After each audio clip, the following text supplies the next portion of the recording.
In last lecture, we talked about prokaryotic cells and their structures.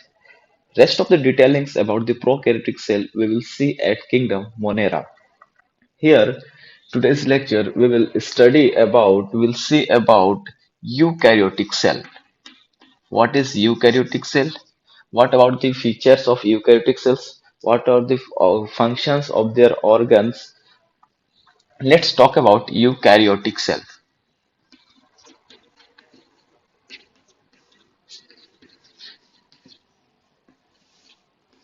Sorry for my handwriting.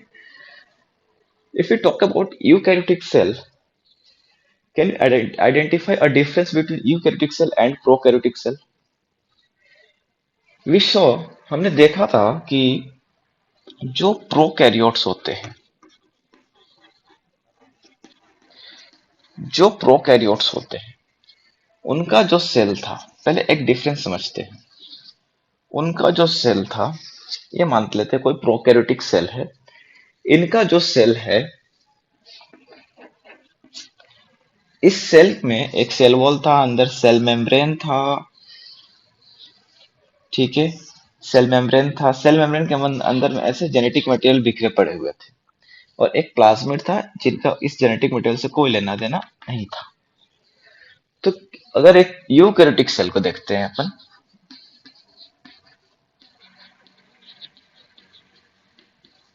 एक eukaryotic cell को अगर हम लोग देखते हैं तो यूकैरियोटिक सेल का टिपिकल यूकैरियोटिक सेल मान के चले, एक प्लांट का ले लेते हैं अभी समझने के लिए। एक प्लांट के यूकैरियोटिक सेल में देखें तो प्लांट में क्या सेल वॉल होती है, सेल मेम्ब्रेन्स होते हैं।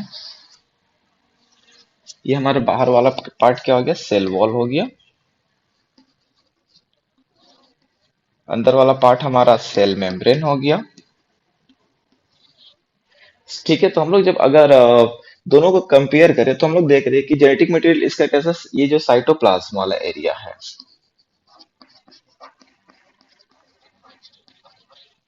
ये जो साइटोप्लाज्म वाला एरिया है, तो जेनेटिक मटेरियल कैसा, अगर प्रोकैरियोट की बात करें तो प्रोकैरियोट्स में कैसा फैला हुआ, साइटोप्लाज्म में ऐसे ही बिखरा पड़ा हुआ है। अगर यूकैरियोट्स की बात करें तो यूकैरियोट्स में वेल डेवलप्ड न्यूक्लियस बोलते हैं, हम लोग जानते हैं इन बातों को कि well developed double membrane bounded structure के अंदर में, डबल मेम्ब्रेन बाउंडेड स्ट्रक्चर के अंदर में क्या रहता है, न्यूक्लियस प्रेजेंट रहता है। ये मान लीजिए हमारा डीएनए है, न्यूक्लियस है। तो आप डिफरेंस देख पा रहे हो, यहाँ पे जो हमारा डीएनए है वो कहाँ पे है? कुछ स्ट्रक्चर, कुछ मेम्ब्रेन, कुछ वॉल के बीच में। जबकि प्रोकैरियोट के अंदर पे हम लोग देख रहे हैं तो प्रोकैरियोट्स के अंदर में ये साइटोप्लाज्म के अंदर में बिखरा पड़ा हुआ है। तो क्या हम लोग बोल सकते हैं कि ये न्यूक्लियस है?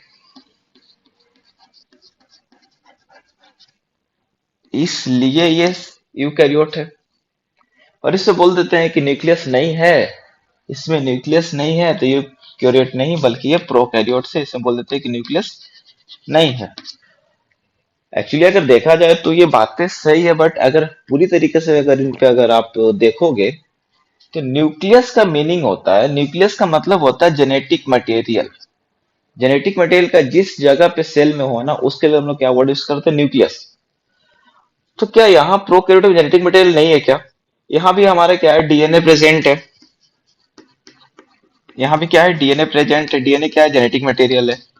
जेनेटिक मटेरियल तो यहाँ प्रेजेंट है, तो क्या न्यूक्लियस नहीं है क्या? हम लोग ट्रू न्यूक्लियस नहीं बोलते।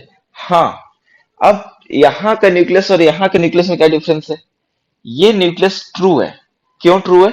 क्योंकि ये सराउंडेड है मेम्ब्रेन से, एक एरिया में इसको रेस्ट्रिक्ट किया गया है, एक एरिया इसको दिया गया है जहां पे अपना फंक्शन परफॉर्म करेगा। जबकि इस केस में देखें, इस किसी भी वॉल नहीं है, इसके चारों तरफ कोई भी वॉल नहीं है। तो मतलब क्या है, इसमें न्यूक्लियर मेम्ब्रेन एब्सेंट है। न्यूक्लियर मेम्ब्रेन का एब्सेंस होना प्रोकैरियोटिक नेचर को दिखाता है, जबकि न्यूक्लियर मेम्ब्रेन का प्रेजेंट होना क्या दिखाता है, यूकैरियोटिक नेचर को दिखाता है। तो ऐसा आज से ये मिथ नहीं रखना है कि जब न्यूक्लियस प्रोकैरियोट्स में नहीं होते हैं और यूकैरियोट्स में होते हैं। न्यूक्लियस दोनों जगह होते हैं, प्रो में भी होते हैं, यू में भी होते हैं, बट न्यूक्लियर मेम्ब्रेन नहीं होते हैं प्रोकैरियोट्स में, ठीक है। प्रोकैरियोट्स में न्यूक्लियर मेम्ब्रेन नहीं होते, इसलिए ट्रू न्यूक्लियस नहीं बोला जाता है। जबकि यूकैरियोट्स में न्यूक्लियर मेम्ब्रेन होते हैं, इसलिए इसे क्या बोला जाता है, यूकैरियोट्स बोला जाता है। अगर प्रोकैरियोट्स की और बात करें, जैसे हमने लास्ट लेक्चर में बात किया था डीएनए के बारे में, तो डीएनए के बारे में बोला था कि देखो एक प्रोकैरियोट ना कुछ माइक्रोमीटर्स के सेल्स होते हैं, ठीक है। 0.5 टू 1.0 माइक्रोमीटर के आसपास लेंथ होती है इनकी। तो अगर आप बात करो कि एक छोटा सा सेल है, अगर सेल छोटा सा है तो उसका समझो जेनेटिक मटेरियल कितना छोटा होगा, ठीक है। तो एक छोटा सा सेल है, उसके अंदर छोटा सा जेनेटिक मटेरियल, छोटा सा डीएनए का पार्ट, छोटा सा क्रोमैटिन है, डीएनए से कॉम्पैक्ट जो बनता है। अगर छोटा क्रोमैटिन है तो क्रोमोसोम कितना होगा, वो भी छोटा सा होगा, मतलब एक ही क्रोमोसोम मिलता है किसके अंदर, प्रोकैरियोट्स में। जबकि इसके अंदर में अगर बात करें तो हमें बहुत सारे क्रोमोसोम देखने को मिलते हैं, 23 के पेयर में रहते हैं, ठीक है। Let's talk about now eukaryotic cells.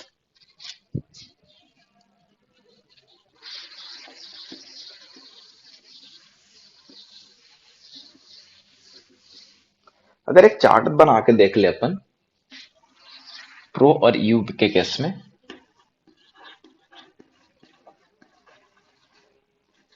Prokaryotes,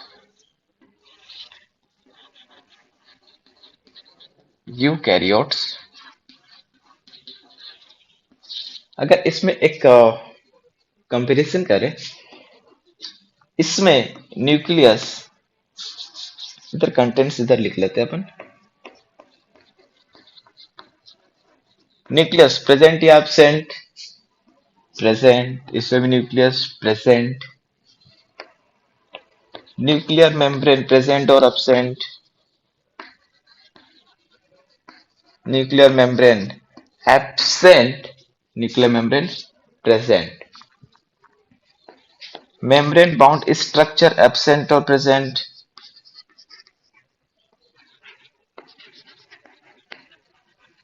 membrane bound structures absent or present in prokaryotes, absent, but here is present in eukaryotic cell.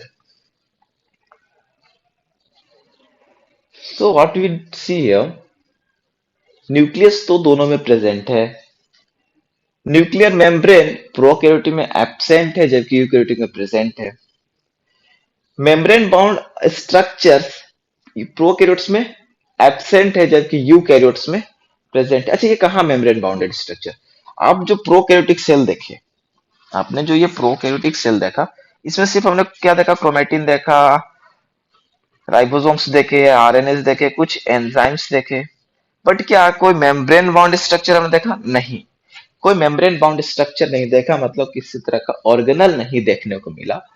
जबकि आप यूकैरियोट की बात करते हो तो यूकैरियोट के अंदर में जो आप देखते हो तो cell wall and cell membrane respectively from outer to inner, इसमें क्या देखते हो कि न्यूक्लियस प्रेजेंट है, न्यूक्लियस प्रेजेंट होने के बाद में ऑर्गेनल्स भी प्रेजेंट है, let's suppose mitochondria, plastids, centrioles वगैरह बहुत सारे ऑर्गेनल्स प्रेजेंट होते हैं।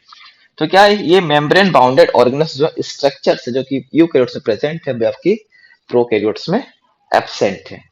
तो now we will see in details about the eukaryotic sales.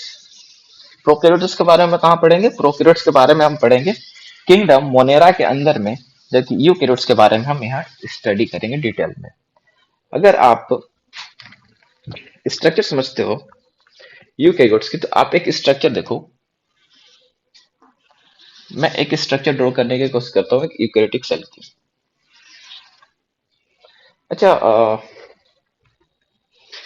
मैं एक कोई भी यूकैरियोटिक सेल मान लेते हैं, मैं प्लांट सेल बनाने वाला था बट कोई भी एक यूकैरियोटिक सेल मान लेते हैं, ठीक है। एक्चुअली प्लांट सेल और यूकैरियोट जो एनिमल सेल होते हैं वो अलग अलग होते हैं। अच्छा, आप ये बताओ, ये सेल जाने से पहले यूकैरियोट्स होते क्या क्या है। Eukaryotes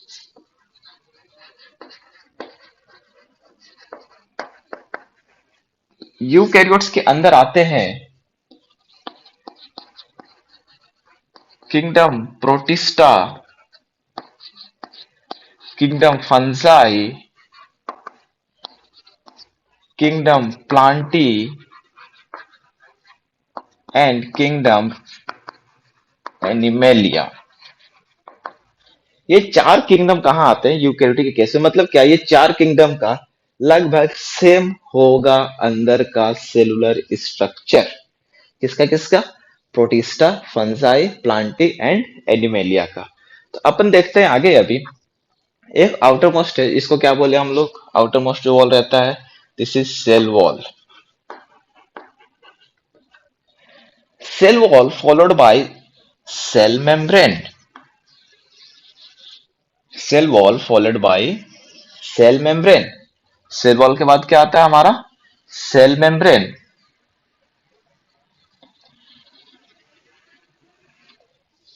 If we talk about the structure of cell membrane, we will see like this arrangements. This is what our phosphobilipid layer. ये हमारा phosphobilipid का लेयर है। ये हमारी प्रोटीन्स हैं, इंटीग्रल प्रोटीन्स है। फिर से phosphobilipid की लेयर आ जाती है।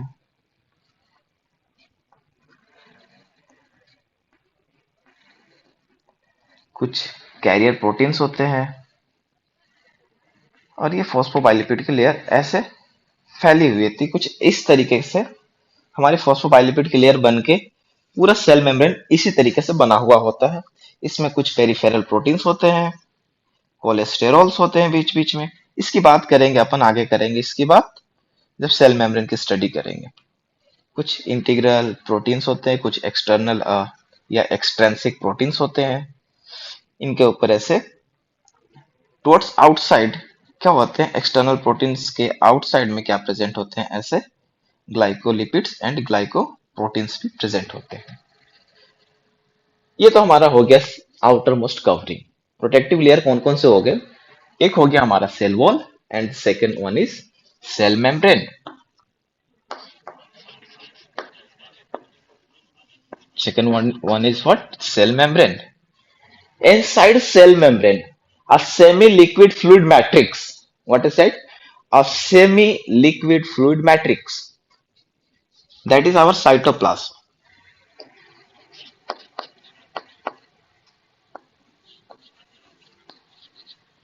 I said about semi-liquid fluid matrix.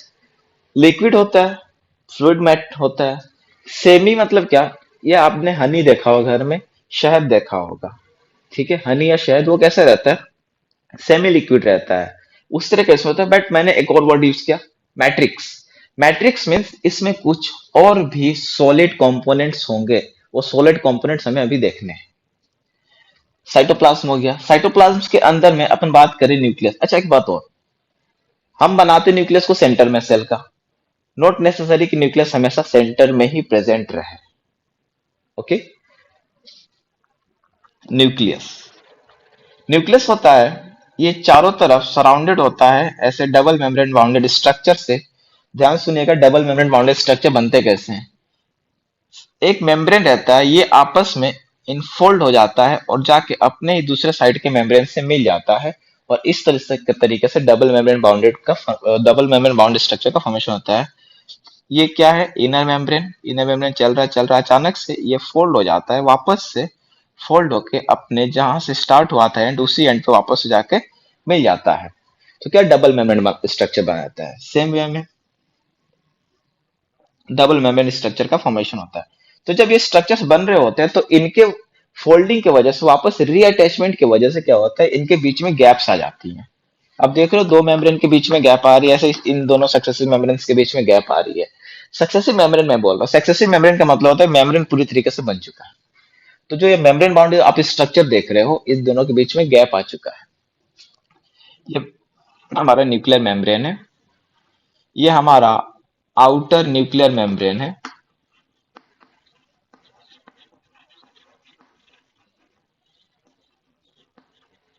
जबकि ये हमारा इनर न्यूक्लियर मेम्ब्रेन है। इनर न्यूक्लियर मेम्ब्रेन, बीच में जो आप स्पेस देख रहे हो, ये इस स्पेस को, जो न्यूक्लियर मेम्ब्रेन्स के बीच के जो स्पेस है, इसको बोलते हैं हम लोग nuclear pore. Nuclear pore, pore means PORE, pore, pore means gap. इसके अंदर में हमारा genetic material, that is our linear DNA। What is that, linear DNA, not circular. यहाँ पे क्या हमारा लीनियर DNA है, प्रेजेंट है इनसाइड द यूकैरियोटिक सेल। अब इस यूकैरियोटिक सेल के चारों तरफ, मतलब सेल में बोल रहा हूं, जो न्यूक्लियस है इसके चारों तरफ जो न्यूक्लियर मेम्ब्रेन है, ध्यान सुनिएगा, न्यूक्लियस के चारों तरफ न्यूक्लियर मेम्ब्रेन के आउटर साइड वाले पार्ट से, मतलब जो आउटर मेम्ब्रेन है, ये इनर वाला हो गया, बाहर ये आउटर वाले पार्ट से एक एक्सटेंशन निकलता है, एक एक्सटेंशन ओरिजिनेट होता है, और ये ल्यूमिनर, ट्यूबुलर या वेसिकल्स के फॉर्म में होते हैं। देखेंगे आगे ल्यूमिनर, ट्यूबुलर और वेसिकल्स क्या होते हैं। ल्यूमिनर, ट्यूबुलर और वेसिकल्स के फॉर्म में ये ऐसे निकलते हैं, ठीक है। इनको बोलते हैं एंडोप्लाज्मिक रेटिकुलम। ये हमारा क्या है, एंडोप्लाज्मिक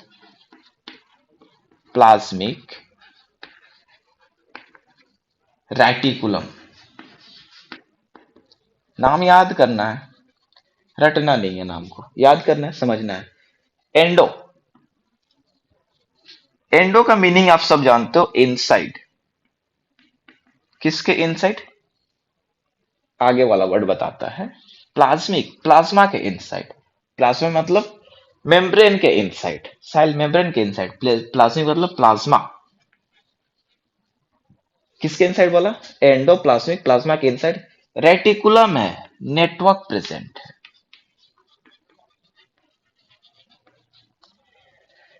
प्लाज्मा मेम्ब्रेन के इनसाइड नेटवर्क प्रेजेंट होता है, इसी को हम लोग शॉर्ट में ईआर बोलते हैं, एंडोप्लाज्मिक रेटिकुलम हो गया। इस एंडोप्लाज्मिक रेटिकुलम से राइबोसोम्स अटैच्ड होते हैं।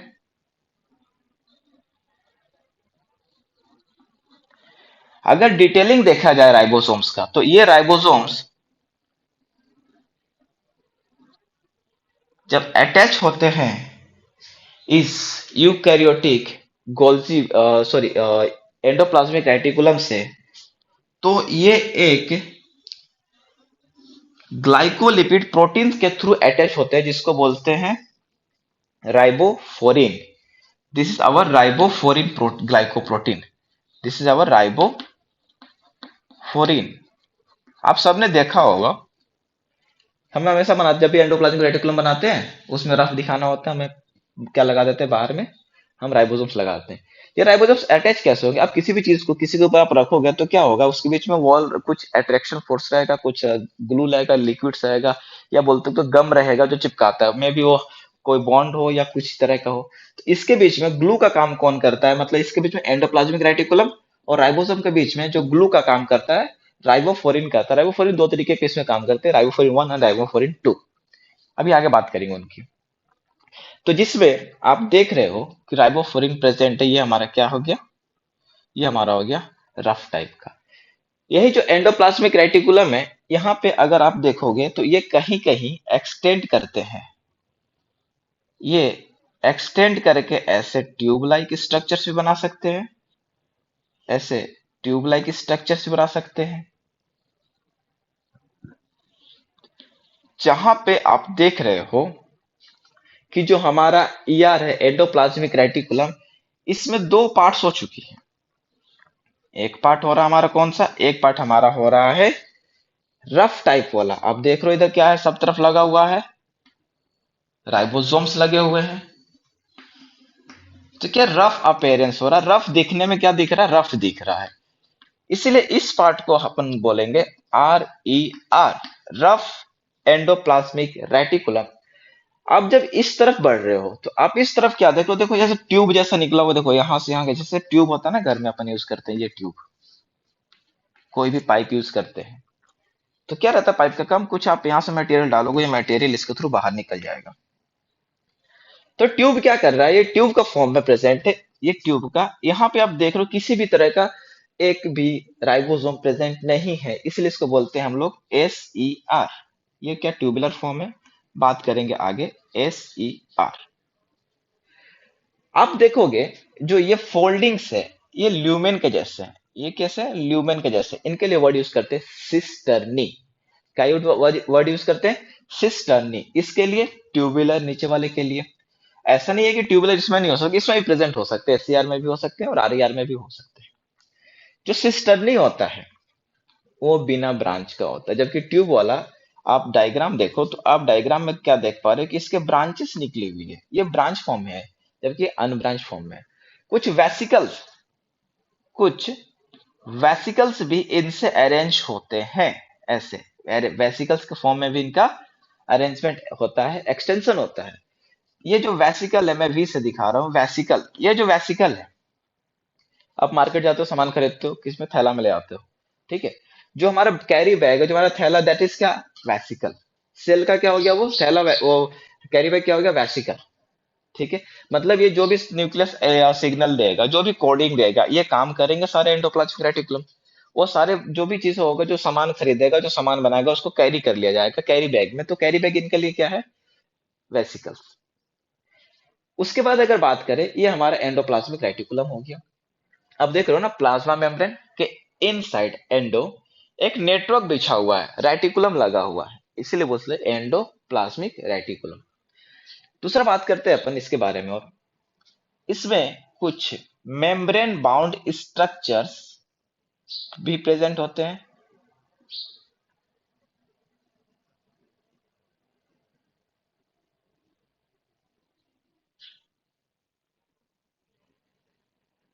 इन मेम्ब्रेन बाउंडेड स्ट्रक्चर्स को, इस वाले जो मैं बनाया हूं, ये हमारा माइटोकॉन्ड्रिया है।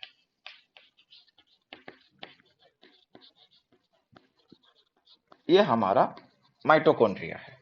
अच्छा, आप याद करो माइटोकॉन्ड्रिया का फंक्शन क्या होता है, इसको क्या बोलते हैं, इसको बोलते हैं अपन पावर हाउस ऑफ सेल। क्यों इसको पावर हाउस ऑफ सेल बोलते हैं, क्योंकि ये एटीपी का प्रोडक्शन करता है, एनर्जी का प्रोडक्शन करता है। तो ये हमारा क्या हो गया, माइटोकॉन्ड्रिया हो गया, एनर्जी का प्रोडक्शन करता है। अच्छा, प्रोकैरियोट्स में तो ये सारे स्ट्रक्चर नहीं थे, माइटोकॉन्ड्रिया नहीं था, तो वहां पे काम कैसे हो रहा था, वहां पे कैसे काम हो रहा था, अगर वहां पे एनर्जी प्रोडक्शन नहीं होता, क्या बिना एनर्जी के हो सकता, नहीं, कोई भी लिविंग ऑर्गेनिज्म बिना एनर्जी के नहीं रह सकता। तो वो भी तो लिविंग थे, कैसे रह रहे थे वो एक्चुअली उनका जो मेसोजोम था, मेसोसोम सिमिलर फंक्शन करता है माइटोकॉन्ड्रिया का। इसलिए बोला जाता है कि प्रोकैरियोट्स का मेसोसोम रिजेंबल्स करते हैं माइटोकॉन्ड्रिया से। माइटोकॉन्ड्रिया पूछा जाता है इनर मैट्रिक्स या इनर मेम्ब्रेन के साथ में। माइटोकॉन्ड्रिया देखो, एक आउटर मेम्ब्रेन है, एक इनर मेम्ब्रेन। माइटोकॉन्ड्रिया एक तरीके का प्रोकैरियोटिक है, जो कि बाहर से अंदर यूकैरियोट सेल के अंदर में है, ये भी एक प्रोकैरियोटिक सेल है।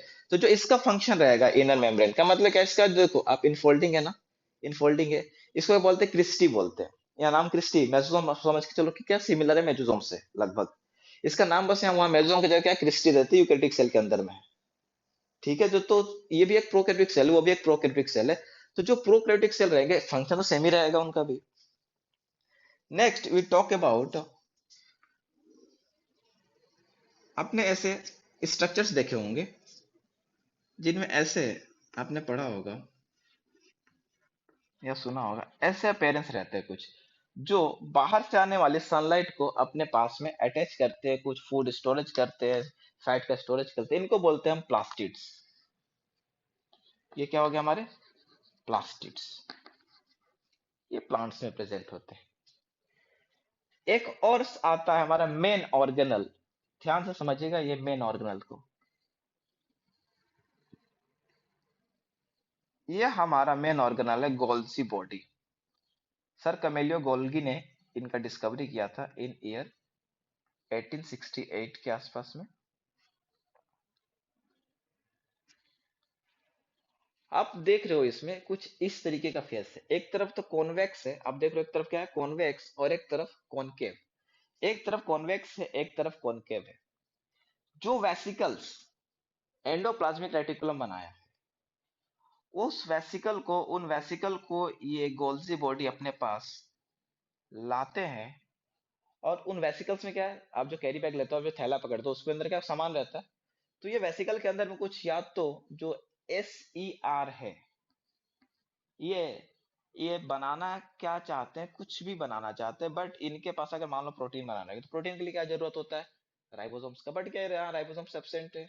हाँ, तो ये क्या बनाएंगे, राइबोसोम्स के अलावा ये लिपिड्स बनाते हैं। क्या बनाते हैं, ये लिपिड्स बनाते हैं। तो लिपिड्स बनाए, और लिपिड्स को कहाँ भर दिया गया है, वो भर दिया गया वेसिकल्स के अंदर में। अगर मान लो ये जो राइबोसोम्स, ये क्या बना रहे हैं, प्रोटीन्स बना रहे हैं, ये प्रोटीन्स बना रहे हैं। तो इन प्रोटीन्स को कहाँ भर दिया जाएगा, इन प्रोटीन्स को भर दिया जाएगा कहाँ, इन वेसिकल्स में। तो जो ये जो हमारे लिपिड्स और प्रोटीन आ रहे हैं, अल्टीमेटली कहाँ पे पहुंचेंगे, ये पहुंचेंगे इन गोल्जी बॉडी में। वेसिकल्स का मॉडिफिकेशन किया जाएगा। मान के चलो आप, ये इधर से प्रोटीन आ रहे हैं,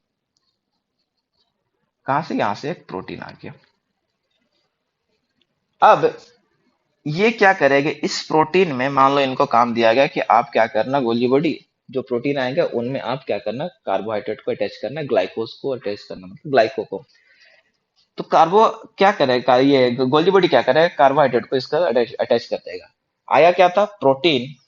प्रोटीन आया था और बाहर जब निकलेगा प्रोटीन, तो ग्लाइको प्रोटीन के फॉर्म में बाहर निकल रहा है ये।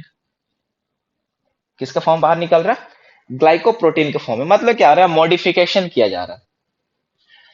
आया क्या था, प्रोटीन, अंदर में मॉडिफिकेशन के लिए ग्लाइकोसाइलेशन वाला प्रोसेस किया गया, और ग्लाइकोसाइलेशन से बाहर क्या निकाल दिया गया, एक नया मॉलिक्यूल निकाल दिया गया। आप इसको एक ऐसे समझो, ये हमारा कुछ कंपनी है, ये एक ऑनलाइन साइट है, यार कंपनी है गोल्जी बॉडी, ऑनलाइन साइट है। लेट सपोज करते हैं कि फ्लिपकार्ट अमेजन है। तो हम क्या देखते हैं कि कंपनी से जो भी प्रोडक्ट बनते हैं, फ्लिपकार्ट अमेजन अपने पास ले लेते हैं, अपना टैग देते हैं और उस मॉलिक्यूल को भेज देते हैं किसी के पास भी, जिसके पास भी जरूरत रहता है। समझ में आया अभी। नेक्स्ट हम लोग, ये क्या हमारा गोल्जी बॉडी,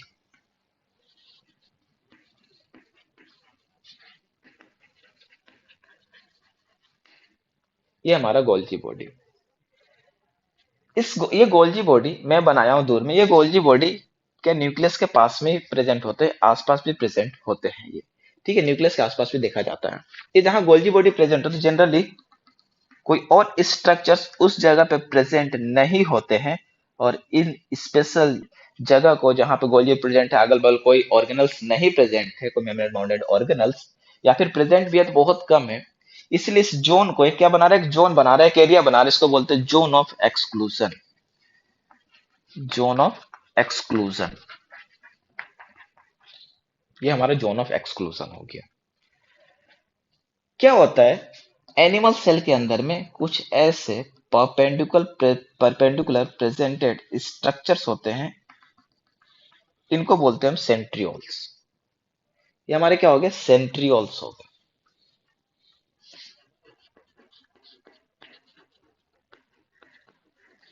ये सेल डिवीजन में, जब एनिमल का सेल डिवीजन किया जाता है तो एनिमल सेल डिवीजन में ये हेल्प करते हैं। राइबोसोम्स की बात करें, ये हमारे राइबोसोम्स है, ये है हमारा स्मॉलेस्ट सब यूनिट और ये लार्जर सब यूनिट। ये राइबोसोम कौन सा है, ये 80S, कैसा है, 80S टाइप के राइबोसोम्स प्रेजेंटेड। प्लांट सेल की बात करें तो प्लांट सेल में एट द स्टार्टिंग, बहुत स्टार्टिंग, अगर मान लो एक मेरिस्टेमेटिक सेल हो, मेरिस्टेमेटिक सेल या मेरिस्टेमेटिक टिश्यू का मतलब, मेरिस्टेमेटिक वर्ड का ही मीनिंग होता है नया, जो फॉर्म करे, जो मैच्योर होगा, इनबॉर्न बोल सकते हो, बेबी बोल सकते हो। तो जब मैच्योर, इमेच्योर कंडीशन जब रहता है, तो वहां पे स्मॉल ऐसे वेसिकल्स प्रेजेंट होते हैं, सॉरी वैक्यूल्स प्रेजेंट होते हैं। ये क्या, वैक्यूल, ये एक्सक्लूसिवली प्लांट्स में होता है, या फिर लोअर एनिमल्स में बहुत कम देखा जाता है, एक्सक्लूसिवली ये प्लांट्स के अंदर में देखा जाता है, हायर प्लांट्स में बहुत बड़ा रहता है। और जैसे जैसे सेल मैच्योर होते जाता है, ये वैक्यूल साइज बड़ा होते जाता है, और इतना बड़ा कभी हो जाता है कि 90% तक एरिया कवर कर लेता है एक सेल का। ठीक है, हमने कुछ मेम्ब्रेन बाउंडेड स्ट्रक्चर्स के बारे में यहाँ पे डिटेलिंग देखा, और भी कुछ मेम्ब्रेन बाउंडेड स्ट्रक्चर्स प्रेजेंट हैं, बट समझने के लिए हमारा ये मेम्ब्रेन बाउंडेड मेन जो स्ट्रक्चर्स यहाँ पर, ये सारी चीजें प्रेजेंट है। इसमें अलग अलग चीजें देखने को आपको मिलेंगी। फॉर एग्जाम्पल कहीं कहीं पे माइक्रो बॉडीज रहते हैं, कोई साइटोस्केलेटन, तो सारी चीजें यहाँ से अपन समझेंगे आगे कैसे कैसे बनते हैं, सेल वॉल वगैरह का सारे का फॉर्मेशन अपन यहीं पे देखेंगे। This is all about the eukaryotic cell. Eukaryotic cell के मैक्सिमम जो एक देखने को मिलते हैं हमें क्राइटेरिया जो है एक यूकैरियोटिक सेल को, अपन ने ड्रॉ किया। हमने क्या देखा कि आउटर मोस्ट में क्या रहता है, सेल वॉल प्रेजेंट रहता है। इनर मेम्ब्रेन में क्या रहता है, जैसे सेल वॉल के जस्ट बाद वाला इनसाइड वाला मेम्ब्रेन, उसमें उसको क्या बोलते हैं, सेल मेम्ब्रेन बोलते हैं। सेल मेम्ब्रेन के अंदर जो सेमी लिक्विड मैट्रिक्स फ्लूइड होता है, वो साइटोप्लाज्म होता है। उसके अंदर मेम्ब्रेन बाउंडेड लिविंग ऑर्गेनल्स होते हैं, मेम्ब्रेन बाउंडेड लिविंग स्ट्रक्चर्स होते हैं। मैं क्या बोल, मेम्ब्रेन बाउंडेड लिविंग ऑर्गेनल्स बोला, मेम्ब्रेन बाउंडेड लिविंग स्ट्रक्चर्स बोला। जो मेम्ब्रेन बाउंडेड लिविंग स्ट्रक्चर्स हैं, जो मेम्ब्रेन बाउंडेड लिविंग स्ट्रक्चर्स हैं उन्हीं को क्या बोलते हैं, ऑर्गेनल्स बोलते हैं। ठीक है। तो membrane bounded structure for example mitochondria, plastid, centrioles, Golgi body, ER, ये सब क्या है, ऑर्गेनल्स प्रेजेंट है। ठीक है। मेम्ब्रेन लेस भी यहाँ पे कुछ स्ट्रक्चर्स प्रेजेंट होते हैं जिनको हम बोलते हैं, फॉर एग्जांपल या मान करते हैं राइबोसोम हमारा मेम्ब्रेन लेस है। राइबोसोम क्या है, मेम्ब्रेन लेस है, किस तरह से आरआरएनए से मेनली मिलकर बना हुआ होता है। उसके बाद अपन बात करें न्यूक्लियस के ऊपर, तो न्यूक्लियस क्या बोलते हैं, director of the cell. Nucleus जो होता है उसके अंदर में जेनेटिक मटेरियल होता है, हमारा क्या है, जेनेटिक मटेरियल डीएनए प्रेजेंट है, लीनियर डीएनए प्रेजेंट है यहाँ पे। जो जेनेटिक मटेरियल होता है ये सराउंडेड होता है एक वॉल से, एक मेम्ब्रेन से, जो कि डबल लेयर होती है। वो डबल लेयर कैसे होती है, होती तो सिंगल लेयर है, बट ये क्या होता है, बाहर में बाद में जाके ये फोल्डिंग बना लेती है अपने मेम्ब्रेन के साथ में। फोल्डिंग की वजह से क्या, ये डबल मेम्ब्रेन हो जाती है। तो बाहर वाले को आउटर मेम्ब्रेन, अंदर वाले को इनर मेम्ब्रेन। तो डबल मेम्ब्रेन बाउंडेड स्ट्रक्चर होता है, इसको हम लोग बोलते हैं न्यूक्लियर मेम्ब्रेन। ये डबल मेम्ब्रेन बाउंडेड स्ट्रक्चर की वजह से क्या होता है, बीच बीच में गैप्स प्रेजेंट रह जाती है, इनको बोलते हैं न्यूक्लियर पोर। अच्छा, न्यूक्लियस देखने वाला साइंटिस्ट का नाम रॉबर्ट ब्राउन। ठीक है। उसके बाद में जो आउटर मोस्ट जो ऊपर वाला लेयर था, आउटर में न्यूक्लियर मेम्ब्रेन, उससे रेटिकुलम नेटवर्क निकलता है, जिसको हम लोग बोलते हैं ईआर। ईआर के तीन फॉर्म प्रेजेंट हो सकते हैं, ईआर मतलब तीन फॉर्म में प्रेजेंट हो सकता है। एक ल्यूमिनर फॉर्म में जिसको बोलते हैं सिस्टर्नी, मतलब आप जो सिक्के देखते हो तो एक के ऊपर एक के ऊपर एक, जैसे आप सिक्के अरेंज करते हो ऐसे, एक के ऊपर एक सिक्के अरेंज किए होगे बचपन में, ऐसे सिक्के जो ऊपर अरेंज करते एक के ऊपर एक, तो क्या होता है, इसको बोलते हैं स्टॉक्स। तो जो आप देख रहे हो सिस्टर्नी, ये वाले एक को अपन ने क्या बोला, सिस्टर्नी। जो सिस्टर्नी है एक के ऊपर एक अरेंज है ऐसे स्टॉक लाइक फंक्शन मैनर में, बट इसमें कोई ब्रांचेस देखने को नहीं मिलती है। ये जो सिस्टर्नी टुवर्ड्स इनसाइड हो सकता है या बाहर में हो सकता है, इसका ल्यूमिनार देखो, आप सेल के तरफ भी ल्यूमिनार हो सकता है या सेल के बाहर भी ल्यूमिनार हो सकता है। तो इनर ल्यूमिनर भी हो सकता है एंड आउटर ल्यूमिनर भी हो सकता है, एक्सटेंशन इसका। ट्यूब्यूल्स की बात करें तो ट्यूब्यूल्स एक अलग तरह का, इससे जो ईआर का एक अलग टाइप है ट्यूब्यूल्स, मतलब अलग मिलके बने होते हैं, ट्यूब्यूल्स भी उसमें रहते हैं। ट्यूब्यूल्स में ईआर सॉरी राइबोसोम्स एब्सेंट होते हैं, ये लिपिड्स का प्रोडक्शन करते हैं। जबकि जो हमारा ल्यूमिनर क्रिस्टी है वो इसमें राइबोसोम्स प्रेजेंट रहते हैं उसके आउटर मोस्ट मेम्ब्रेन पे, जो किससे के थ्रू जुड़ा था राइबोसोम ईआर से, राइबोफ्लोरिन ग्लाइकोप्रोटीन है एक तरीके का, ये क्या है, एक तरीके का ग्लाइकोप्रोटीन है। ये ग्लाइकोप्रोटीन के थ्रू जुड़ा हुआ रहता है ईआर से। राइबोसोम प्रेजेंट है तो ये प्रोटीन बना के दे रहा है, राइबोसोम एब्सेंट है तो ये लिपिड बना के दे रहा है, ट्यूब्यूल वाला पार्ट। अब उससे निकलते हैं वेसिकल्स, जो इन चीजों को कैरी करते हैं और जाके कहाँ पहुंचाते हैं, गोल्जी बॉडी के पास में। अगर ये गोल्जी बॉडी के पास पहुंचा देते हैं, जाके गोल्जी बॉडी उनका मॉडिफिकेशन करता है, अगर जरूरत पड़ा तो सेल के अंदर छोड़ दिया, अगर नहीं पड़ा तो सेल के बाहर एक्सक्रीट कर दिया, एक्सक्रेशन कर दिया जाता है, जैसा रिक्वायरमेंट रहता है। तो हमने यहाँ पे और देखा कि कुछ जो सेल मेम्ब्रेन होते हैं वो फॉस्फोलिपिड से बने हुए होते हैं और प्रोटीन्स होते हैं, मतलब ग्लाइकोप्रोटीन और ग्लाइकोलिपिड। तो क्या हम लोग देख रहे हैं, जो यहाँ पे हमें ये glycoprotein and glycolipid Golgi body बना के दे रहा था, मतलब क्या बोल सकते हैं कि गोल्जी बॉडी मेम्ब्रेन बनाने के लिए सब चीज दे रहा है? नहीं, हम लोग नहीं बोल सकते, क्योंकि ये बस मॉडिफिकेशन कर रहा है। बन तो सब कहाँ रहा है, ईआर में। तो ईआर ही मेन एरिया होता है, मेन पार्ट होता है, मेनली रिस्पॉन्सिबल होता है किसी भी मेम्ब्रेन को बाउंड करने के लिए, बनाने के लिए। किसी मेम्ब्रेन को बनाने के लिए ईआर रेस्पॉन्सिबल होता है। गोल्जी बॉडी तो बस मॉडिफिकेशन कर रहा है। सारे मटेरियल्स कहाँ से आ रहे हैं, ईआर से आ रहे हैं। तो कोई भी मेम्ब्रेन बनाना हो, मेम्ब्रेन बना लो, ईआर को ले लाओ, मेम्ब्रेन बनाओ, ईआर लाओ, मेम्ब्रेन बनाओ, ईआर को ले आओ, ईआर को ले आओ, एंडोप्लाज्मिक रेटिकुलम को ले आओ, मेम्ब्रेन बना लो। ठीक है। तो ये हमने देखा यूकैरियोटिक सेल का स्ट्रक्चर। नेक्स्ट हम लोग बात करते हैं इसके सेल वॉल पे, कि ये कैसे बना। ठीक है। देयर साइजेस के बारे में तो मैं यहाँ पे कुछ ऑलरेडी ड्रॉ करके रखा हूँ, शेप और साइज के रिगार्डिंग में। तो आप देख रहे हो कि इसमें कुछ प्रोकैरियोटिक सेल्स भी हैं एंड यूकैरियोटिक सेल्स भी प्रेजेंट है यहाँ पे। तो आप एक चीज देखोगे, नोटिस करोगे यहाँ पे, कि जो हमारे सेल्स हैं, आप यहाँ से स्टार्टिंग से आप नोटिस करो, जो हमारे सेल्स हैं मैं यहाँ पे कुछ सेल्स दिया 6 7, ऐसे बहुत सारे हो सकते हैं, कुछ जो आपके एनसीईआरटी में मेनली गिवन है, मैं वो सारे एग्जांपल्स के बस लिया हूँ यहाँ पे।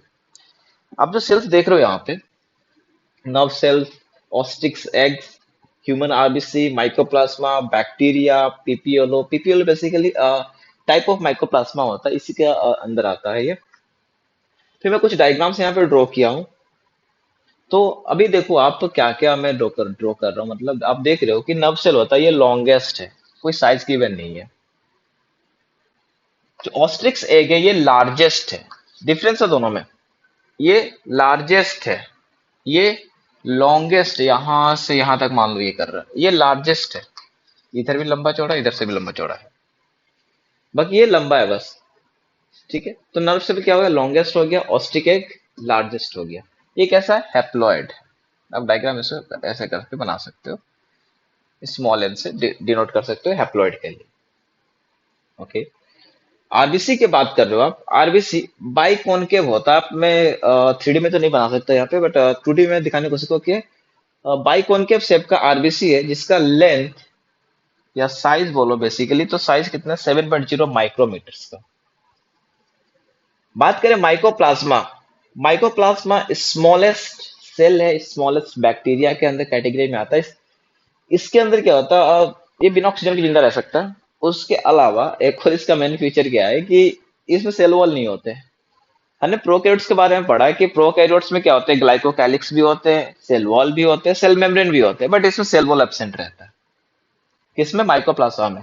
ध्यान रखना है इसको, जब भी माइक्रोप्लाज्मा आए ध्यान से रखना है। क्या क्या नहीं रहता, ऑक्सीजन जरूरी नहीं है इसको रेस्पिरेशन के लिए, ऑक्सीजन नहीं मतलब एनारोबिक कंडीशन में रहना पसंद करता है ये, और इसमें सेल वॉल नहीं होती है। नेक्स्ट आप बात करो बैक्टीरिया की, कोई भी टिपिकल लाइफ के बैक्टीरिया लेते हैं, उसका साइज जो रहता है 0.3 माइक्रोमीटर टू 5.0 माइक्रोमीटर, मतलब 3 से 5 माइक्रोमीटर के रेंज में एक रेंज लिया गया। यहां से यहां तक क्या है कि रेंज है, इनके बीच में प्रेजेंट होती है। कौन, प्रोकैरियोटिक बैक्टीरिया। पीपीएलओ, जो मैंने क्या बोला कि माइकोप्लाज्मा का एक टाइप होता है, पीपीएलओ का फुल फॉर्म होता है pleuropneumonia like, pleuropneumonia like organism.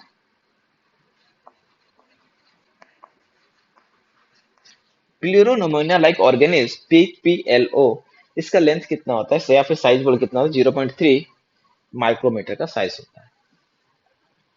यहाँ पे मैं कुछ और सेल्स को ड्रॉ किया हूँ, उसको समझाता हूँ पहले, उसके बाद इसकी नेमिंग करते हैं।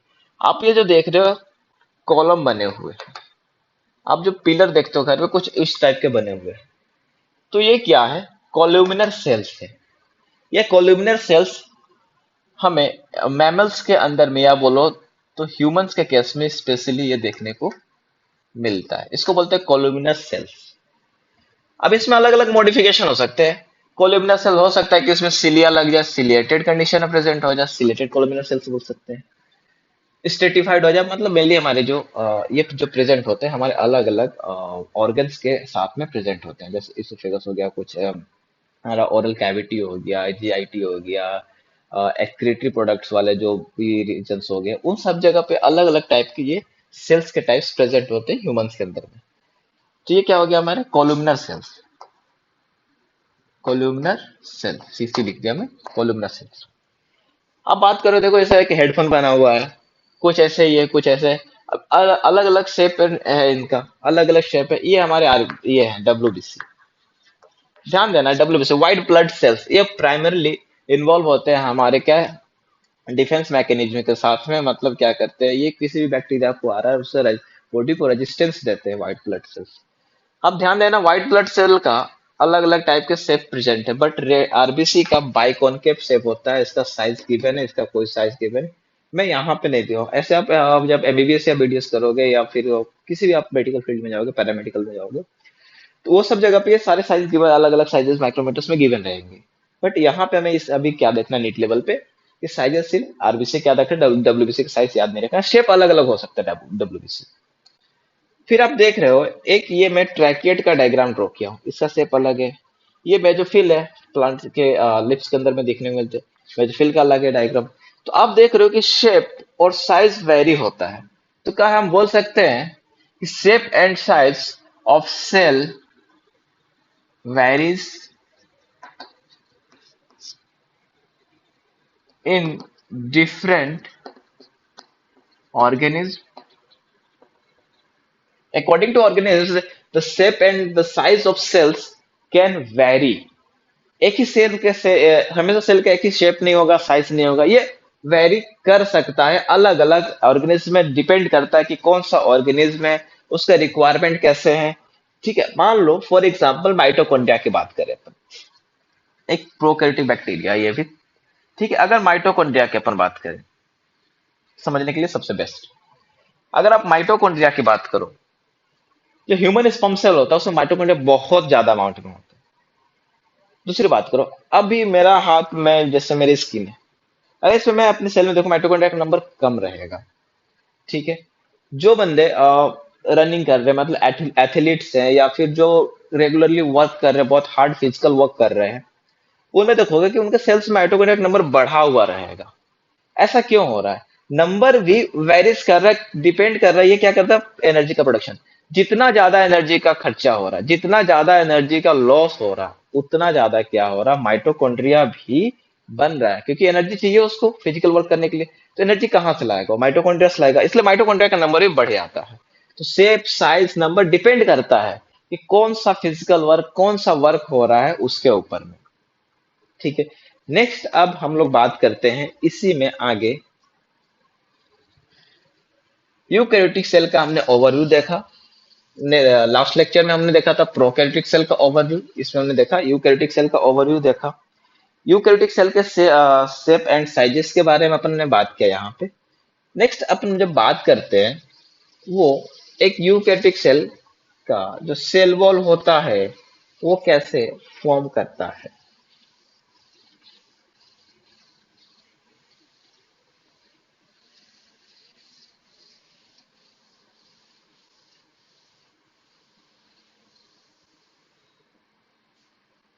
नेक्स्ट हम बात करते हैं सेल वॉल के बारे में।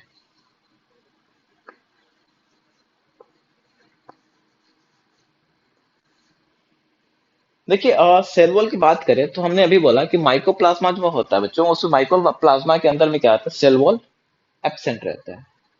तो चलो कुछ पहले देखते हैं कि सेल वॉल प्रेजेंट कहाँ कहाँ होता है। तो सेल वॉल प्रेजेंट होता है कहाँ कहाँ, देखते हैं। प्रोटिस्टा में, यूकैरियोट्स की बात करें, मतलब आप ऐसे कर लो सीधा कि सेल वॉल, इनके टाइप्स की अगर बात करें तो ये प्रेजेंट कहाँ कहाँ होंगे, कहाँ कहाँ ये मिलेंगे और कहाँ कहाँ ये नहीं मिलेंगे, कहाँ कहाँ ये एब्सेंट रहेंगे, कहाँ कहाँ ये प्रेजेंट रहेंगे। देखिए, सेल वॉल प्रेजेंट होते कहाँ कहाँ, ये सेल वॉल प्रेजेंट रहते हैं सारे प्रोकैरियोट्स में, एक्सेप्ट माइकोप्लाज्मा, सारे यूकैरियोट्स में एक्सेप्ट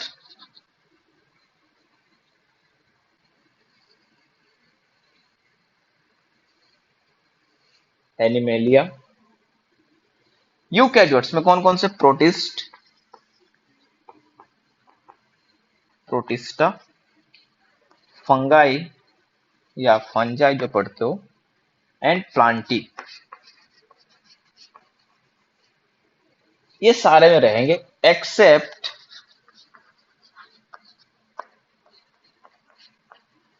माइकोप्लाज्मा। पर यहां पे मैं क्या एक यूकैरियोट ड्रॉ नहीं किया हूं, एक्सेप्ट एनिमेलिया।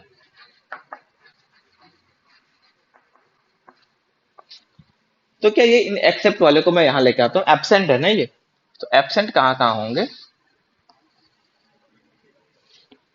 यूकैरियोट्स की बात करें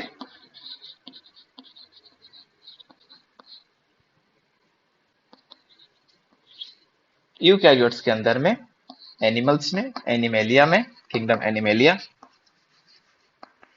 एंड प्रोकैरियोट्स की बात करें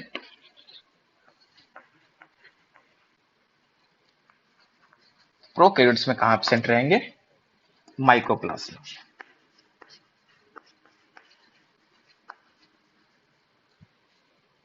अच्छा, किसी में प्रेजेंट है, किसी में एब्सेंट है, तो क्या इसको बोल सकते हैं कि cell wall is not an universal layer? क्या बोल सकते हैं कि cell wall is not an universal layer? क्यों? क्योंकि किसी में एब्सेंट है, किसी में प्रेजेंट है। ठीक है, तो cell wall is not an universal layer. अभी आगे बात करते हैं, पहले तो ये लोकेशन की बात क्लियर हो गई। नेक्स्ट अपन बात करते हैं सेल वॉल के डिफरेंट डिफरेंट कॉम्पोजिशन जो हमने पढ़ा। मतलब हमें बात करना है सिर्फ इस वाले पार्ट में जो प्रेजेंट है, वो तो है ही नहीं, उसमें क्या करेंगे। ठीक है, नेक्स्ट पढ़ते हैं सेल वॉल का कॉम्पोजिशन।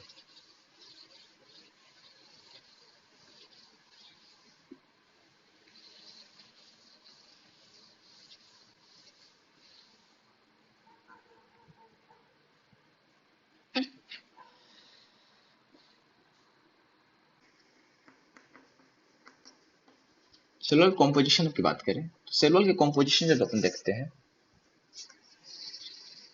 सबसे पहले कौन से आते हैं? प्रोकैरियोट्स आते हैं। प्रोकैरियोट्स में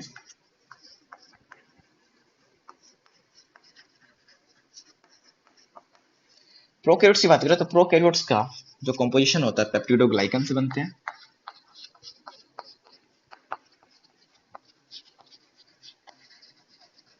पेप्टिडोग्लाइकन्स। प्रोटिस्ट, जो प्रोटिस्टा होते हैं, ये प्रोटिस्टा बने हुए होते हैं सेलुलोज और एल्जीनिक एल्जीनिक एसिड से। सेम होता है पेप्टिन पेप्टोन्स के जैसे, प्लस एल्जीनिक एसिड। उसके बाद बात करें अपन एल्गी, ये बने हुए होते हैं एल्गी सेलुलोज, मैनन्स मैनन्स गैलेक्टोन्स और minerals like calcium carbonate.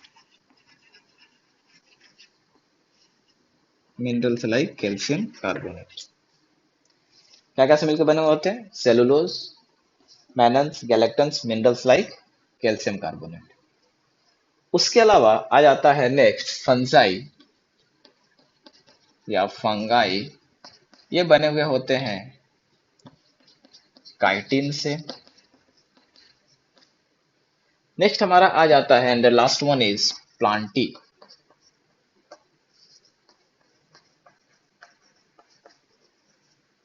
Plantae मिलके बना हुआ होता है सेलुलोज, हेमिसेलुलोज, पैक्टिन्स, प्रोटीन्स। ये चार चीजों से मिलकर बना हुआ होता है हमारा प्लांट्स का सेल वॉल। क्या क्या हमने देखा? हमने देखा सबसे पहले बैक्टीरिया में कैसे बनेगा, पेप्टिडोग्लाइकन से। पेप्टिडोग्लाइकन क्या होते हैं? पॉलीसैकेराइड या पॉलीपेप्टाइड्स ही होते हैं। फिर प्रोटिस्ट हमने देखा, and then cellulose and alginic acid के बारे में देखा। एल्जेनिक एसिड जो हमारा प्रेजेंट होता है प्रोटिस्ट के अंदर में। फिर हमने देखा कि जो हमारा ये प्रेजेंट है एल्गी, एल्गी के अंदर में cellulose, mannans, galactans and mineral like calcium carbonate present होते हैं। ठीक है, देन हमने काइटिन देखा एंड सेलुलोज एंड हेमिसेलुलोज देखा। किसमें? प्लांट्स की बात करें तो प्लांट्स में हमने कैल्शियम, हेमिसेलुलोज, पैक्टिन्स एंड प्रोटीन्स के बारे में डिस्कशन किया है। ठीक है, तो ये हमारा ओवरऑल कंपोजिशन था कैसा सेल वॉल का। मैं दूर हट के इसलिए बोल रहा हूँ ताकि आप अगर स्क्रीनशॉट लेना चाहते हो तो इसको ले लो। ये हमेशा ये इम्पोर्टेंट है, ये हमेशा नीट में हमेशा या कॉम्पिटिटिव एग्जाम्स या फिर डिफरेंट टाइप के जो जनरल एमसीक्यू क्वेश्चंस होते हैं, आप स्क्रीनशॉट ले सकते हो। इसलिए मैं दूर हट गया। अब जनरल जो एमसीक्यू क्वेश्चंस होते हैं, जैसे डिफरेंट टाइप के बोर्ड्स वगैरह में हो सकते हैं या फिर रेलवेज वगैरह में हो सकते हैं, एग्जाम्स में जो आते हैं, उनके लिए आप इसको स्क्रीनशॉट करके आप रख सकते हो। इसको आप देख सकते हो यहाँ से। ठीक है, this is all about the composition of cell wall. ठीक है, नेक्स्ट अपन बात करें अब सेल वॉल बनता कैसे है।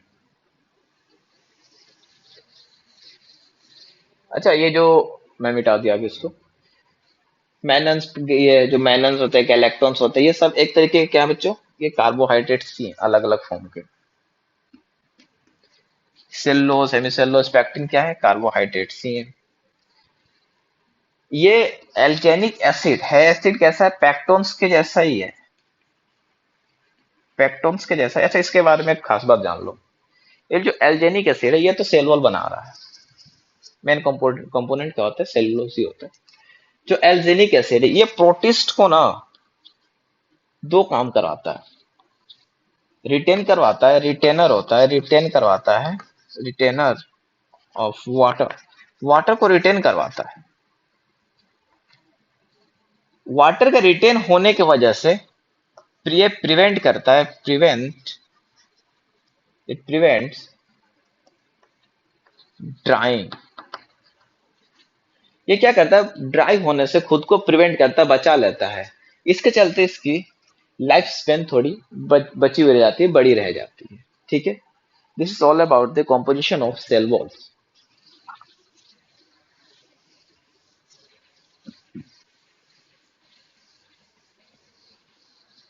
नेक्स्ट हम बात करें सेल वॉल के में आगे, तो अब फीचर्स के बारे में बात करते हैं, तो कि सेल वॉल में क्या क्या फीचर्स होते हैं। तो फीचर्स की अगर बात करें, सेल वॉल की अगर फीचर्स की अपन बात करें तो फीचर्स क्या क्या होते हैं, ये रिजिड या हार्ड होते हैं, ये नॉन लिविंग होते हैं, ये रिजिड या हार्ड होते हैं, नॉन लिविंग होते हैं। ये अगर इनको देखा जाए, जो सेल वॉल होता है अगर इनको देखा जाए तो ये जनरली आपको प्री मतलब बोल सकते हैं इनको कि जैसे जैसे मैच्योरिटी आते जाती है, अब सेल वॉल ना डिवाइड करना स्टार्ट होते हैं। तो दो कंडीशन में पॉसिबल होती है कि हो सकता है कि मेरिस्मेटिक सेल में रहे, या फिर जैसे जैसे सेल मेरिस्मेटिक टिश्यू अब मैच्योर टिश्यू में कन्वर्ट होती है तो ये सेल वॉल जो हमारा है ये चेंज होने लगता है। चेंज होने लगता है कैसे, इसको और बात करें, ये परमिएबल होता है, अभी बात करेंगे इसके ऊपर। ये परमिएबिलिटी शो करता है, परमिएबल होता है।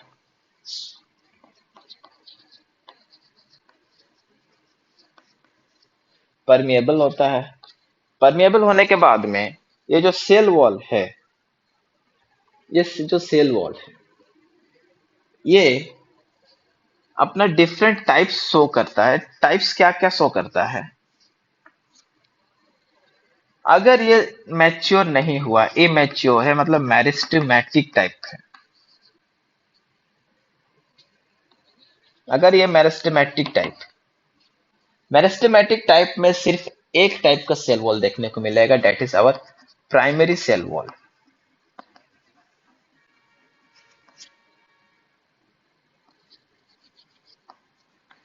जबकि अपन बात करें जो मैच्योर टाइप में, जब मेरिस्टेमेटिक टिश्यू जब मैच्योर होता है, जब ये मैच्योरिटी की तरफ आता है, तो प्राइमरी सेल वॉल अब ये धीरे धीरे टूटने लगता है, डिमनिश होने लगता है। बात करेंगे ये कैसे होता है, स्ट्रक्चर्स देखेंगे इसकी। क्या होने लगता है, ये डिमनिश होने लगता है, अल्टीमेटली ये ब्रेक डाउन हो जाता है। एंड इसके ब्रेक डाउन के बाद में जो मैच्योर कंडीशन रहता है उसमें सेकेंडरी या 2 डिग्री, अगर जिम्नोस्पर्म का ट्रेकियार्ड से, अगर जिम्नोस्पर्म का ट्रेकियार्ड है, सेकेंडरी सेल वॉल के बाद में एक और सेल वॉल आता है टर्शरी, दैट इज मैं लिखा रहा हूँ 3 डिग्री सेल वॉल भी प्रेजेंट होता है, लेकिन किसमें, ये जिम्नोस्पर्म का ट्रेकियार्ड्स में होता है। ट्रेकियार्ड्स ऑफ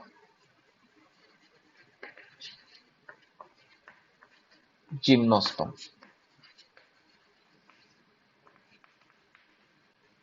ट्रेकियार्ड्स ऑफ जिम्नोस्पर्म के केस में। Secondary cell wall. तो मतलब बात कर बोल सकते हैं हम लोग कि जो मेरिस्टेमेटिक टिश्यू है, जो मेरिस्टेमेटिक टिश्यू उसमें कैसा सेल वॉल है, प्राइमरी है।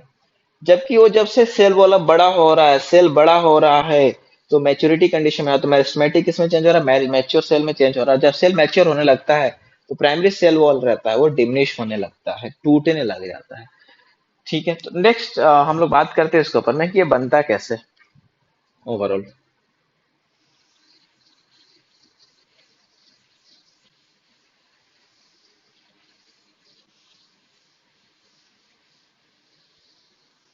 थोड़ा बात करें नेक्स्ट ओवरऑल इसके कि बनता कैसे है, मैकेनिज्म देखें।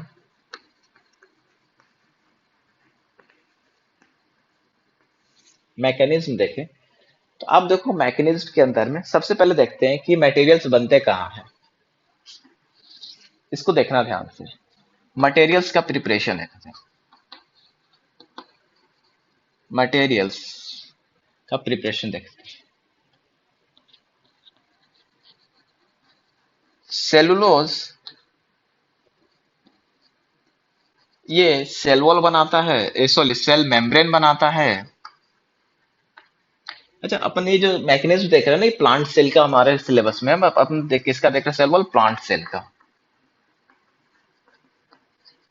प्लांट सेल का सेल वॉल अपन देख रहे हैं, ठीक है। सेलुलोज सेल वॉल बना, सेल मेम्ब्रेन बनाती है। हेमिसेलुलोज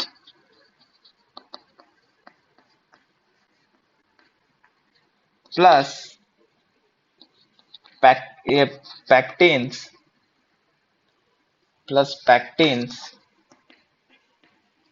ये बनाती हैं गोल्जी बॉडी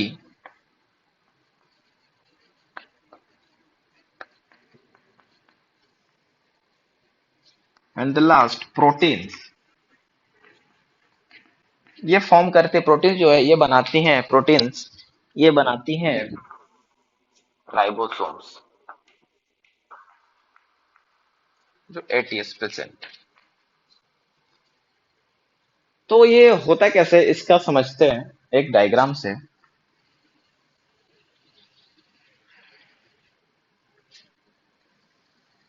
मान के चलिए ये एक सेल मेम्ब्रेन है,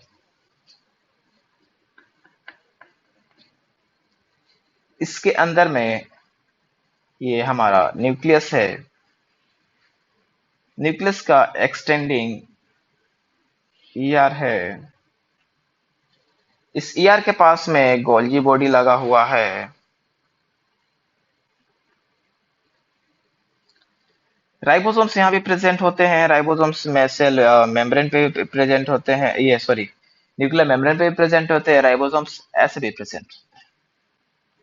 ओवरऑल ये साइटोप्लाज्म का एरिया है। बनाना क्या साहब, हमें बनाना है, हमें सेल वॉल। तो कैसे, जो सेल मेम्ब्रेन है यहाँ पे कुछ स्पेसिफिक एंजाइम्स प्रेजेंट होते हैं, उसको बोलते हैं। बनाना क्या है सेल वॉल को, सेल मेम्ब्रेन को क्या बनाना है, सेलुलोज। सेलुलोज बनाने वाला एंजाइम सेलुलोज सिंथेसिस। यहाँ पे एक एंजाइम प्रेजेंट होता है सेलुलोज सिंथेसिस, सेलुलेस सेलुलोज सिंथेसिस। नाम ही है भाई इसका, सिंथेसिस, सिंथेसिस करता है। अब क्या करेगा ये, ऐसे रोड लाइक ऐसे बनाते चलेगा। क्या सेलुलोज है, समझेंगे इसको भी आगे। गोल्जी बॉडी क्या करेगा, इसके ऊपर में कुछ मटेरियल्स डालेगा, कुछ इस तरीके का मटेरियल्स। प्रोटीन्स अपना मटेरियल भी यहां देगा। मतलब हम क्या देख रहे हैं कि जो हमारा, इसको लिखना पहले, जो हमारा सेल मेम्ब्रेन है, ये जो सेलुलोज दे रहा है, ये सेलुलोज हमने देखा ये ऐसे प्रेजेंट है, इस फॉर्म में प्रेजेंट हो रहा है। अगर इसको आप देखते हो, मैग्नीफाई करते हो, अगर आप मैग्नीफाई करते हो,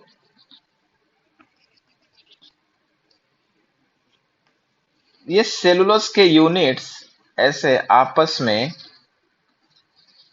जुड़े हुए होते हैं। ऐसे सेलुलोज के यूनिट क्या होते हैं आपस में, जुड़े हुए होते हैं और ये बहुत छोटे हैं, इसलिए इसको बोलते हैं, देख रहे हो आप, एक धागा बन रहा है, फाइबर जैसा बन रहा है, इसको बोलते हैं micro fibre. Micro fibre. Micro fibre किसका बना हुआ है? सेलुलोज का बना हुआ है। सेम इसी तरीके के और माइक्रो फाइबर से प्रेजेंट होते हैं।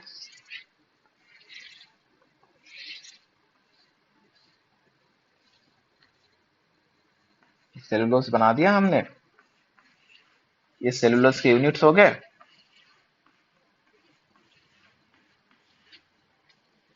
ऐसे और भी माइक्रो फाइबर्स ऐसे प्रेजेंट होते हैं।